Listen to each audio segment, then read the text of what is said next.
Look in your upper left-hand quadrant. I'm going to give you 7 words I want you to jot down on those blank lines that describe the D-type personality. You see the picture, the D is the, here we go. Let me give you the 7 words. Number 1, they are dominant. These go in your blank lines in your upper left-hand quadrant. Dominant.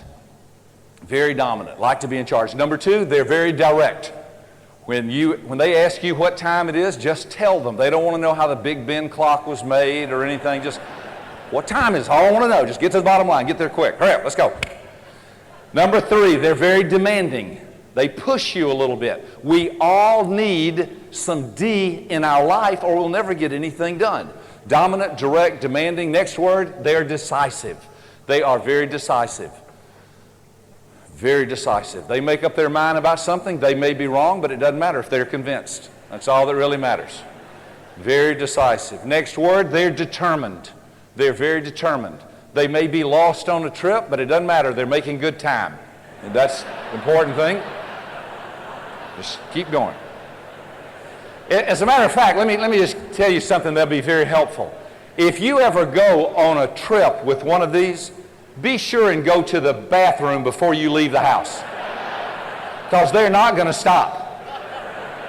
You know why they don't like to stop? When they have to stop to get gasoline or something, it bothers them because everybody they passed is now passing them.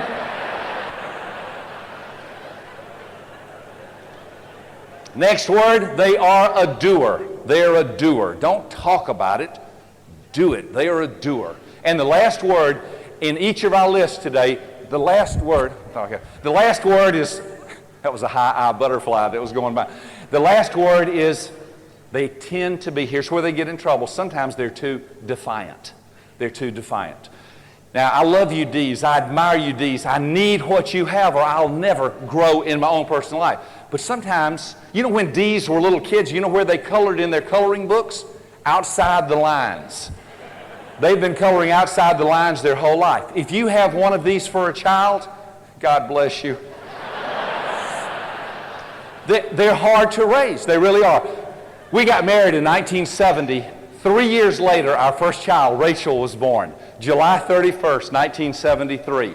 Now, we had a calendar in our kitchen, and it had famous quotes. It had positive mental attitude sayings. It had Bible verses on it, all kind of different things, famous sayings. On July 31st, 1973, I'll never forget, there was a verse and it said, "Watch ye therefore, for you know not what hour the master of the house cometh."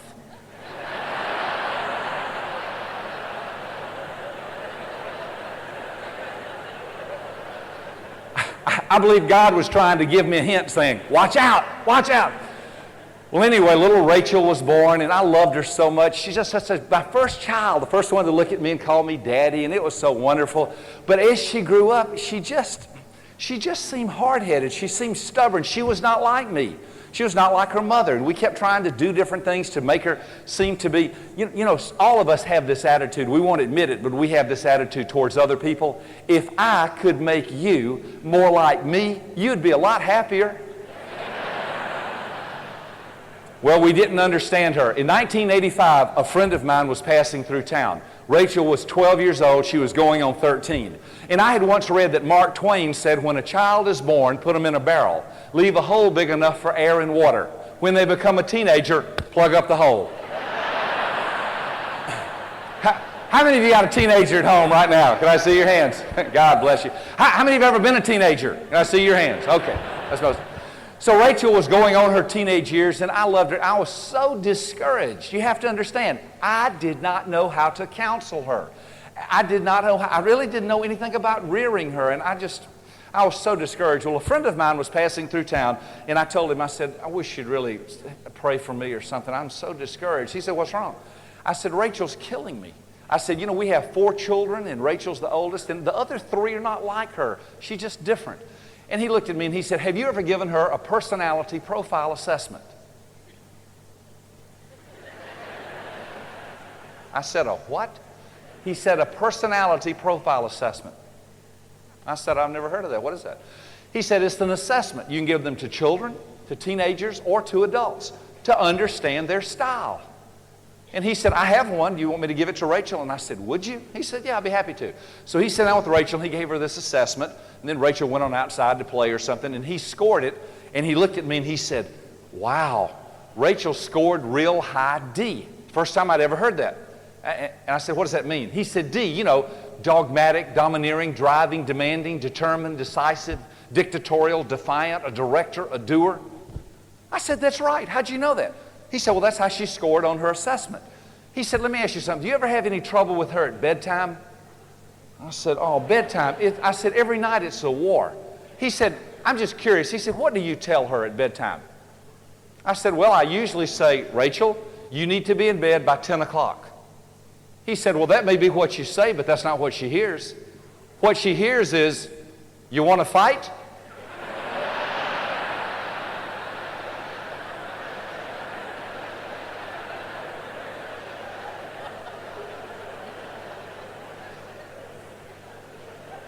How do you get, do you want to fight out of, you need to be in bed by 10 o'clock? He looked at me and he said, you don't understand D's very well. D's like challenge. D's like choices. D's like to be in control. And then he said one of the most valuable sentences I've ever heard in my life. If you get this next sentence, it'll be worth the price of the whole weekend, I promise you. He looked at me and he said, you need to learn to say the same thing in a different way. That's one of the most valuable sentences my ears have ever heard in my whole life. Don't miss that sentence. You need to learn to say the same thing in a different way. You see, I always said it the way that felt right to me. Have you ever noticed how the way you see things is normal? I won't ask you to raise your hand this time because you might embarrass somebody you're sitting beside, but has the thought ever crossed your mind, what is the matter with these people I live with? Why can't they be normal like me? Well, we all tend to think that way. I didn't understand Rachel. You see, I was trying to raise Rachel the way that felt right to me. I mean, if somebody told me when I was growing up, I was, very obedient. My mother told me what time to go to bed. I knew that. I wanted her to like me. So, that's what I did. Well, Rachel was different. And so I thought about it, and the next night we were having dinner, and I looked at Rachel, and I said, Rachel, you can go to bed tonight anytime you want to. You can be in control, and you can be in charge. 10's the limit. She was eating her dinner. She didn't even look up. She just said, okay, and she just kept on eating. And first thing that went through my mind was, this doesn't work. That night at 10 o'clock, she went in her room, shut her door, cut off her light, and went to bed. And I went and stood by the door and listened. And then I picked all my teeth up off the floor. I could hardly believe it. 2 things happened that night. Watch carefully. The first thing that happened was we went to bed peacefully. The second thing that happened was, listen to this, it was the first time I had ever consciously parented her according to her style instead of according to my style. Look up here and let me illustrate what I'm talking about. My goodness, it just got dark up here. What in the world? Did they turn the lights down? I don't know why it's so dark up here. If they could turn the lights back up, I know we could all see better because the lights are too low. To see everybody sitting here saying, wait a minute, Dr. Rome, nothing happened in this room. The only thing that happened was on your head. You put on a pair of dark glasses, and when you put on those dark glasses, it began to affect the way you see everything. And you see, whether or not you realize it or whether or not you know it, you wear a pair of personality glasses. It's the way you see things. And for the first time that night, instead of going through life like this, I went through life like this. I said, I wonder how she sees it. I wonder where she's coming from. And I began to parent her differently than I had before. Her mother and I began to give her challenges and choices. We saw she's not rebellious. She's not hard-headed. She's a high D. They like to be in charge. A few years later, she got a job working at a restaurant in Atlanta. I went to pick her up one night at 10 o'clock. Her manager let me come inside and wait while they finished. While we were standing there, I asked him, his name was Glenn. I said, Glenn, how's Rachel doing here at work? I never will forget, Glenn stood there and he went,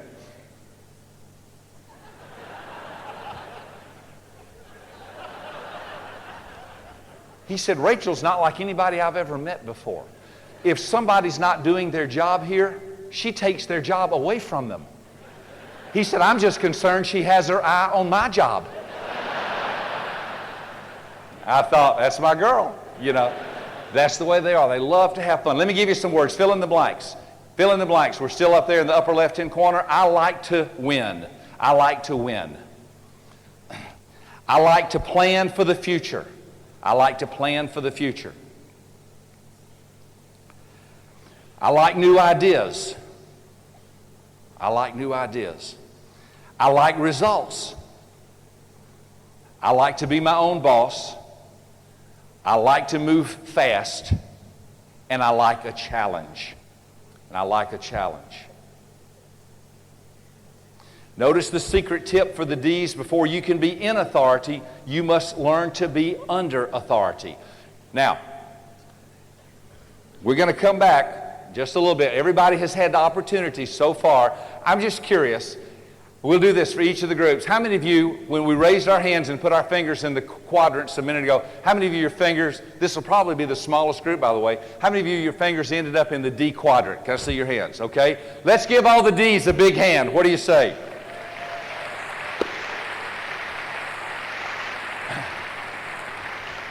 You hang around those people and you'll go places in life. Look in the upper right-hand corner. Let's take a look at our I types. Here we go. Let me give you 7 words. Number 1, they are inspiring. They are inspiring. Number 2, influencing. Influencing. Inspiring and influencing. Number 3, they are very impressionable. They're very impressionable. Wherever they went last is what they remember the most. Last vacation, last holiday was the best holiday we ever had. Last movie I saw, best movie I've ever seen in my life. Last restaurant, best food we ever had. Last book they didn't read, best book I ever read. You know. Next, they are interesting. They are very interesting. They have all their marbles, but their shooter's missing. Okay. Very interesting. Next word, they're very impressive. They're very impressive. They like to sparkle and they like to shine. Next word, they like to be involved. They like to be involved in everything. And then you have room for one more word, and that last word is, this is their danger zone, for the D's are too defiant. I's, I love you, I admire you, I'm one of you. But sometimes we're just illogical. We're illogical. See, they don't think with their minds, they think with their emotions. And that gets them in a lot of trouble. One day, I have 2 daughters. My second daughter, Esther, and my 4th daughter, Susanna, are both high I's. One day, Esther smarted off to her mother. And I looked at Esther, I said, wait a minute, sweetheart, you can't talk to your mother like that. You're on phone restriction for 3 days. She looked at me and she went, ah, what have you been on phone restriction? Now let me tell you something. Let me tell you, it took me a long time to learn how to do that. That is not a natural male movement. There are 5 parts to this. The first one is you twist your feet. Second one is you throw out your hips. Third one is you put your hands on your hips. Fourth one is you drop your head back. And fifth one, as your jaw goes forward, you go, ah! And the secret is learning to do all this at the same time. Ah! Because if you don't, you will look weird.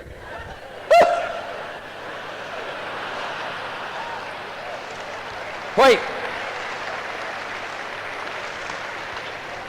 And the reason, listen, I've had 4 teenage daughters, and the reason I wanted to learn how to do this, I went in the bathroom one night, I turned the radio on, and I stood in there, and I practiced until I got this thing down. And the reason is because in working with my 4 teenage daughters, I can see as we're talking back and forth, I can see when it's just about going to happen. And just before they do it to me, I look at them and go, ah! and they look at me and go,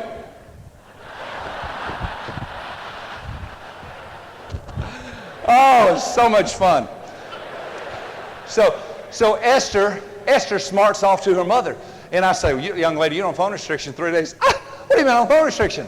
So, well, you shoot your mouth off and gets you in trouble, you're going to have to pay the consequences. Now, that same discipline, that won't work for a D at all. If you say to a high D, you're on phone restriction for 3 days, they'll look at you and say, I'll buy my own phone.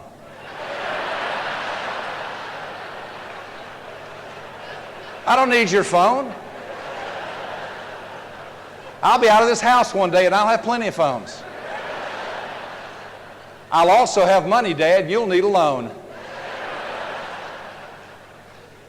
Notice, if you would, also in the I quadrant, Their symbol is the star. Did you see that?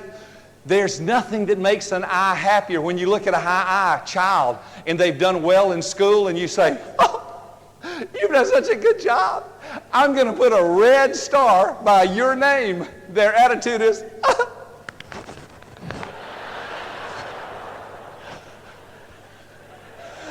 a red star by my name. What could be better than that? 2 red stars. See, that doesn't motivate a D. If you say to a D, I'm putting a red star by your name, a D will look at you and say, keep your red star, let me be in charge. I'll make some things happen around here. These are fantastic people. I's, they tend to just be the life of the party. They love everybody. They have a good time. I was shopping with Esther the other night. We got ready to leave the department store. She was barefooted. I said, where are your shoes? She said, I don't know. I lost them.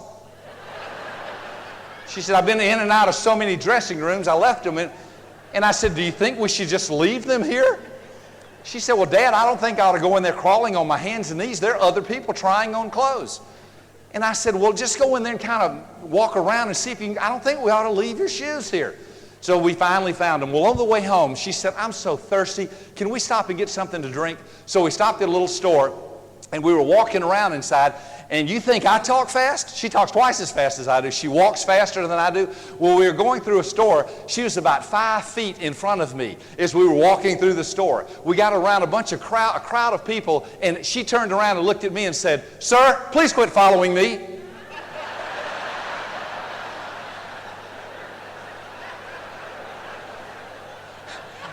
And all of the people standing there looked at me like, you pervert. I said, wait, that's my daughter. That's not, she just laughing and laughing. When we got back in the car, I said, where did you see that? How did you know to do that? She said, I just made it up. High eyes are dangerous people. I love them, but you got to watch them. My 4th daughter, Susanna, she went to spend the weekend with my mother, who's her grandmother, of course, and my mother brought her back at the end of the weekend, and my mother was telling me, she said, this brought back a lot of memories. Well, since I'm an only child, I knew who she was referring to. She said, Friday afternoon, we were leaving the store, and Susanna said, Grandmama, look, they're selling watches. Grandmama, I don't have a watch. Grandmama, they're only $2. Grandmama, you could buy me a watch, then we could go home, and you could teach me how to tell time. Then every time I looked at my watch to see what time it was, I'd think of you. You got to watch eyes. They're slippery. They're slippery. My mother said, Susanna, it's a $2 piece of junk. Susanna said, oh, please, Grandmama, if you really love me, you'll buy me the watch. So my mother said, I bought her the watch. I've learned all grandmothers are suckers, So my mother bought her the watch. The next morning, Susanna got up. She was winding the watch. The stem broke, and the watch fell apart. Susanna started to cry. My mother said, Robert, I thought, what a wonderful opportunity to teach her a lesson.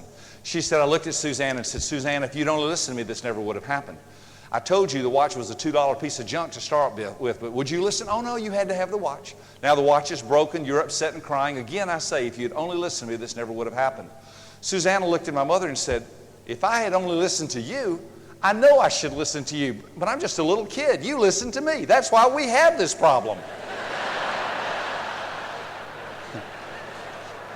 Wait, my mother said, I stood there and apologized to her.